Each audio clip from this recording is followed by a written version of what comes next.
വർഗീയ കുത്തിത്തിരിപ്പുണ്ടാക്കുന്നവരെ തള്ളിക്കളഞ്ഞ് കേരളം. ഈ 4 പേരുമാണ് അതിൽ ഹീറോകളായത്. ജിൻഡോ, വാര്യർ, ഹാഷ്മി, എബിൻ എന്നുള്ളവർ അതിമനോഹരമായി വർഗീയ കുത്തിത്തിരിപ്പുണ്ടാക്കി നന്ദഗോവിന്ദം ഭജൻസിനെതിരെ കുത്തിത്തിരിപ്പും വർഗീയതയും വിദ്വേഷവുമായിട്ട് ഇറങ്ങിയ ആൾക്കാരെ പൊളിച്ചു കളഞ്ഞു. അത് വളരെ സന്തോഷമാണുള്ളത്. ഈ 4 പേരും അതിൽ ഹീറോ. ഒന്നിലൊന്ന് മെച്ചമാണ് 4 പേരും. ഹാഷ്മിയുടെ ഇൻട്രോയും ജിൻഡോവിന്റെയും എബിന്റെ ഇടപെടലും വാര്യറുടെ എഴുത്തും എല്ലാം കൂടി ആയപ്പോ സംഭവം ഗംഭീരമായി. നമുക്ക് എന്തൊക്കെയാണ് എന്തായാലും സംഭവിച്ചതെന്ന് നോക്കാം. ആദ്യം സംഭവിച്ചത്, നമ്മുടെ ജിൻഡോ ഏറ്റവും മനോഹരമായി ഒരു കാര്യം പങ്കുവച്ചു. ജിൻഡോ അധികം ഒന്നും എഴുതിയില്ല, പക്ഷേ വളരെ മനോഹരമായിട്ട് പങ്കുവെച്ചുകൊണ്ട് ജിൻഡോ അതിനുള്ള മറുപടി കൊടുത്തു. ഇത് അവിടുത്തെ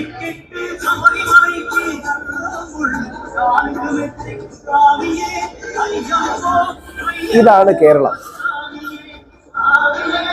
അവിടെ പള്ളിയുടെ ഇത് നടക്കുന്ന പരിപാടിയാണ്. നമ്മുടെ നാടിന്റെ മഹത്വം ഇതാണ്. ശശികല ടീച്ചറിനൊക്കെയുള്ള ഒരു മറുപടിയാണ്.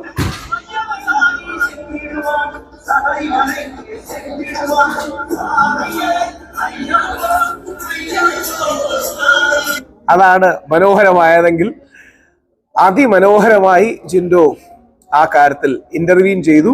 ജിൻഡോയ്ക്ക് അഭിനന്ദനങ്ങൾ. പിന്നെ ഹാഷ്മി കേൾക്കാൻ ആഗ്രഹിക്കുന്ന ട്രെൻഡിംഗ് പാട്ടുകാരായ ഒരു ബ്രാൻഡായി മാറുന്നതിന് മുന്നെയാണ്, വർഷങ്ങൾക്ക് മുന്നേ ഒരു ചാനൽ പരിപാടിയിൽ അവർ പാടിയൊരു പാട്ട് മനോഹരി രാധേ രാധേ കേട്ടു തുടങ്ങിയതാണ്. കേൾക്കുമ്പോൾ നല്ലാതെ പാട്ടിനെ പറ്റി കാര്യമാണെന്നും അറിയില്ലെങ്കിലും അസാധ്യമായ ഒത്തുണക്കത്തിൽ ഓറയിൽ അന്നേ അവരുടെ കട്ടഫാനായതാണ്. നേരിട്ട് കേൾക്കാൻ ഇന്നേ അവർ കഴിഞ്ഞില്ലെങ്കിലും പ്ലേലിസ്റ്റിൽ നന്ദഗോവിന്ദം പാട്ടുകാർ കൂട്ടുകാരാണ്, എവരുടെ ഫേവറേറ്റ് ആണ്. അങ്ങനെ വർഷങ്ങൾ നീണ്ട തപസ്യയിൽ കഷ്ടപ്പാടിൽ കഠിനാധ്വാനത്തിൽ ഒരു കൂട്ടം ചെറുപ്പക്കാർ കെട്ടിപ്പടുത്ത ഒരു ഗാന സാമ്രാജ്യം. ആ ബ്രാൻഡിനെ പൊളിച്ചു കളയാൻ വട്ടം കൂടി അധിക്ഷേപിച്ച് വേട്ടയാടലാണ്. തലച്ചോറിൽ മതവെറി, ആമാശയത്തിൽ വെറുപ്പ് മാത്രം നിറച്ച കുറച്ച് മനുഷ്യവിരുദ്ധർ അവരുടെ അട്ടിപ്പേർ ഞങ്ങൾക്കെന്നാണ് വർഗീയെന്നാണ് വർത്താനം.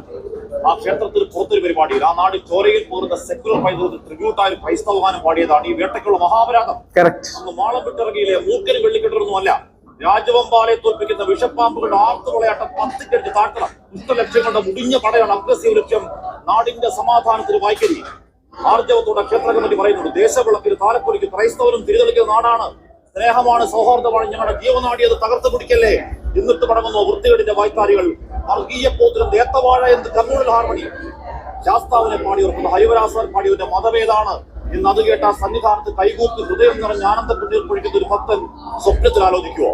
രാത്രി വെടിപ്പുരത്തിയിൽ കുറച്ച് പാവങ്ങൾ ചിതറിപ്പോയ വേദനയിൽ നാട് ഉറങ്ങൽ നിൽക്കുമ്പോഴാണ് ആദരം പോലും ഒപ്പിക്കാത്ത അവന്റെയൊക്കെ ഒരു നന്ദഗോവിന്ദ പാട്ടുവേട്ട. ഇതൊക്കെ തടുക്കാമെങ്കിൽ തടുക്ക്. ആ പാട്ട് സംഘം ഇഷ്ടമുള്ള വേദികൾ ഇഷ്ടമുള്ള പാട്ട് പാടും. ആ ക്ഷേത്രാങ്കണങ്ങൾ നോമ്പു തുറക്കുന്നതിനോട് വേദിയാകും. ആ പള്ളിപ്പെരുന്നാളിന് പള്ളിക്കെട്ട് പാടും. പാളയപ്പള്ളിയുടെ ഗേറ്റുകൾ ആറ്റുകാൽക്കാലത്ത് ഇനിയും വെറുപ്പിന്റെ കൂട്ടങ്ങളെ ആ കാഴ്ച കണ്ണമ്മ വല്ലാത്ത പരവേശമെങ്കിൽ കിടക്കപ്പുറതി ഇല്ലെങ്കിൽ മഞ്ഞളും വേപ്പും തേക്കണം, മാറുന്നില്ലെങ്കിൽ ഗന്ധക രസായനം വിട്ടുമാറാത്ത വട്ടത്തെറിക്ക് ബെസ്റ്റാ. പ്രിയ പ്രേക്ഷകർക്ക് എൻകൗണ്ടറിലേക്ക് സ്വാഗതം. ഹാഷ്മി ഗംഭീരമായി. ഞാനും കൂട്ടുന്ന ചർച്ചയായിരുന്നു. ഞാൻ അപ്പോ വേറൊരു ചാനലിന്റെ പരിപാടിക്ക് കൂടെ പോയിട്ട് കയറിയതാണ്. ഞാൻ ഇൻട്രോ കേട്ടില്ല. കേട്ടപ്പോഴാണ് അതിന്റെ കോരിത്തെരിപ്പ് വന്നത്. ഹാഷ്മി ഗംഭീരമാക്കി. ഇതേപോലെ തന്നെ എബിനും മറ്റും അതിരൂക്ഷമായി തന്നെ ശശികല ടീച്ചറിന്റെ ആ പ്രസ്താവനകളെ കടന്നാക്രമിച്ചുകൊണ്ട് നമ്മുടെ നാടിന്റെ വലിയൊരു ബഹുസ്വര പാരമ്പര്യം, നിങ്ങൾക്ക് അതിനെ സെക്കുലർ എന്ന് വിളിക്കാം, പ്ലൂറലിസ്റ്റിക് എന്ന് വിളിക്കാം, ഗാന്ധി എന്ന് വിളിക്കാം, എന്ത് പേര് വിളിച്ചാലും ആ മഹത്തരമായ പൈതൃകം ഇല്ലാതാക്കാനാണ് ചില ആൾക്കാർ നോക്കുന്നത്. അതിനെതിരെ ഇത് എബിന്റെ പ്രൊഫൈലാണ്. എബിന്റെ പ്രൊഫൈലിൽ പോലും വെച്ചിരിക്കുന്നത് അമ്പലക്കള്ളന്മാർ കടക്ക് പുറത്തുനിന്നാണ്. ശബരിമല വിഷയത്തെ സൂചിപ്പിച്ചുകൊണ്ട് അമ്പലക്കള്ളന്മാർ കടക്ക് പുറത്തുനിന്നാണ്. നമ്മുടെ നാട്ടില് എബിൻ എഴുതുന്നു. എബിൻ മികച്ച കോൺഗ്രസ് നേതാവാണ്. ആദ്യമായി പള്ളിക്കെട്ട് ശബരിമലയ്ക്ക് എന്ന പാട്ട് ഗാനമേളയിൽ പാടിക്കേട്ടത് എന്റെ നാട്ടിലെ ഒരു പള്ളി പെരുന്നാളിന് ഗാനമേള നടന്നപ്പോഴാണ്. ക്രിസ്ത്യൻ പള്ളി പെരുന്നാളിന് ഗാനമേള നടന്നപ്പോഴാണ്. അതേപോലെ ഇസ്രായേലിൻ നാഥനായി വാഴും ഏകദൈവം എത്രയോ തവണ നമ്മുടെ അമ്പലങ്ങളിലെ ഗാനമേളകളിലും ഭജനകളിലും കേട്ടിട്ടുണ്ട്. ഇവിടെ എല്ലായിടത്തും മാപ്പിളപ്പാട്ടുകൾക്ക് തകർത്ത് ഡാൻസും ചെയ്തിട്ടുമുണ്ട്. അതാണ് അയ്യപ്പനും ബാവരും വെളുത്തേ എന്നൊക്കെ നമ്മൾ പറയുന്നത്. അയ്യപ്പനും ബാവരും വെളുത്തേ എന്നൊക്കെ പറയുന്ന, അല്ലെങ്കിൽ മഹാത്മാഗാന്ധിയും മൗലാന ആസാദും എന്നും പറയുന്ന ഒരു ബഹുസ്വരതയുടെ ഫ്രെയിംവർക്ക് അതാണ്. അപ്പോ ആ ഫ്രെയിംവർക്കിനെ തകർക്കാൻ അനുവദിക്കരുത്. ഏറ്റവും മികച്ച രീതിയിൽ ജിൻഡോയും.